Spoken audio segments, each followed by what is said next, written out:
তুই ম্যাথ করবি একটা, ম্যাথ করবো 10টা। তুই যা করবি তুই আমাকে জাস্ট একটা জায়গায় বিট করতে পারবি না, সেটা হলো আমার ওয়ার্ক এথিক। এই জায়গায় আমি সাইকো, মানসিক রুগী। আমি মরার আগে পর্যন্ত কাজ করবো।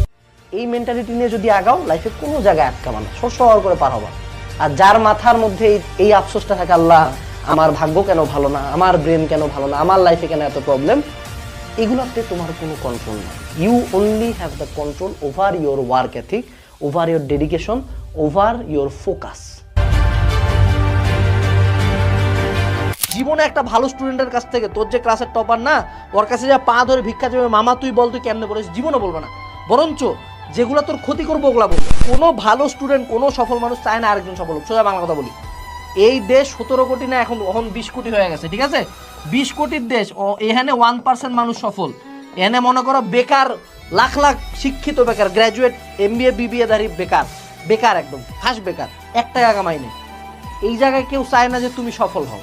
কেউ অরিজিনাল সিক্রেটটা শেয়ারই করবে না, যে সে কতক্ষণ করছে, কত কষ্ট করছে, কত স্ট্রাগল করছে। ও চাই না তুই ভালো কর। আর লাগে না তো, হবে না। আর টাকা দিয়ে কি করবি? এদের ন্যারেটিভ, টাকা দিয়ে কি করবি? আরে রেজাল্ট দিয়ে কি করবি? আরে হারামজাদা, তোরই তো টাকা আছে, তোরই তো রেজাল্ট আছে, তা আমার হলে তোর সমস্যাটা কোথায়? তোমাদের ব্রেনে একটা গার্বেজ কিছু হারামজাদা পীর ঢুকায় দিছে যে তোমাকে একটা চ্যাপ্টার খুব ভালো মতো পড়তে হবে। দেখো, এরা এতটাই নিকৃষ্ট মানে মানুষ যে নিউটনিয়ান মেকানিক্স বা নিউটনীয় বলবিদ্যার উপর 30 ঘন্টার ক্লাস দিছে। একটা জিনিস বুঝ বাবা, তুই যদি নিউটনীয় বলবিদ্যার উপর 30 ঘন্টা ক্লাস করিস, তুই কিন্তু জাস্ট একটা সৃজনশীলের প্রিপারেশন নিছিস, একটা সৃজনশীল আর 2টা MCQ। This is not a very good chapter. এত মানে এমন বাপ কোনো চ্যাপ্টার না যে 30 ঘন্টা লাগে। অর্গানিক কেমিস্ট্রি হলে মানতাম, এটা তো সেপারেট জিনিস।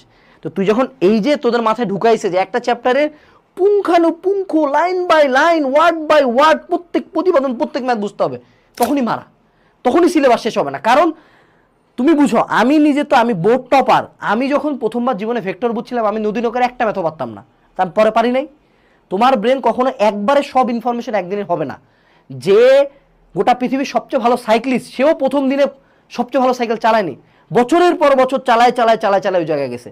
অর্থাৎ তুমি যদি প্রথম দিকে টার্গেট করো যে সিলেবাস শেষ হবে, প্রতিটা টপিক, প্রতিটা ম্যাথ পারবো, তাহলে হবে না।